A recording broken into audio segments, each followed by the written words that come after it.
যার উপরে বিভিন্ন সময়ে ফ্যাসিবাদী শক্তি, পরাজিত শক্তি হুমকি ধমকি দিয়ে আসছিল, প্রশাসন কেন এটা এত হালকাভাবে গ্রহণ করলো?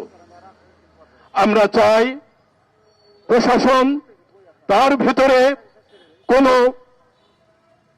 ফ্যাসিবাদের দোসর লুকিয়ে আছে কিনা তাদের খুঁজে বের করা হোক এবং যারা খুন করেছে তাদের দৃষ্টান্তমূলক শাস্তির ব্যবস্থা করা হোক।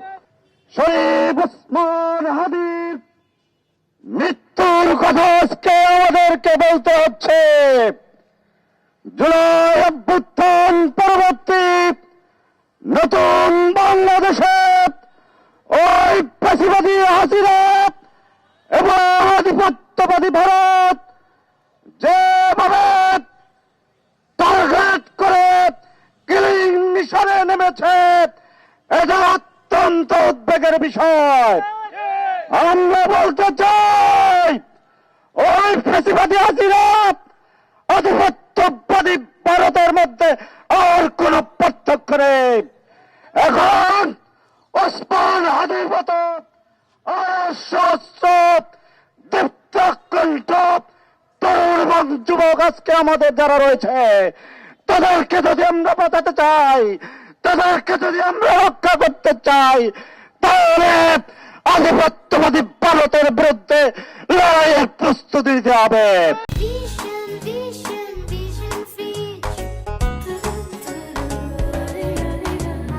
ফ্যাসিবাদী হাসিনা যখন জুলাই যোদ্ধাদের সামনে তারা টিকতে পারল না, ভারতে আশ্রয় নিল।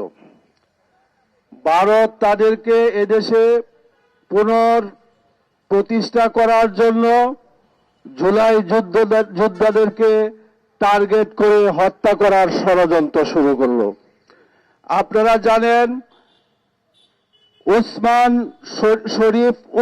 শরীফ হাদি, যিনি সম্মুখ সারির একজন যোদ্ধা ছিলেন, আমরা মনে করি তাকে হত্যা করে নাই, সমস্ত জুলাই যোদ্ধাদের বিরুদ্ধে তারা নতুন করে যুদ্ধ ঘোষণা করেছে।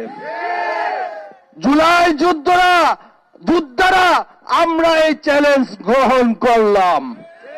বাংলাদেশের পক্ষের শক্তি তোমাদের বিরুদ্ধে শেষ রক্তবিন্দু থাকা পর্যন্ত লড়ে যাবে ইনশাআল্লাহ।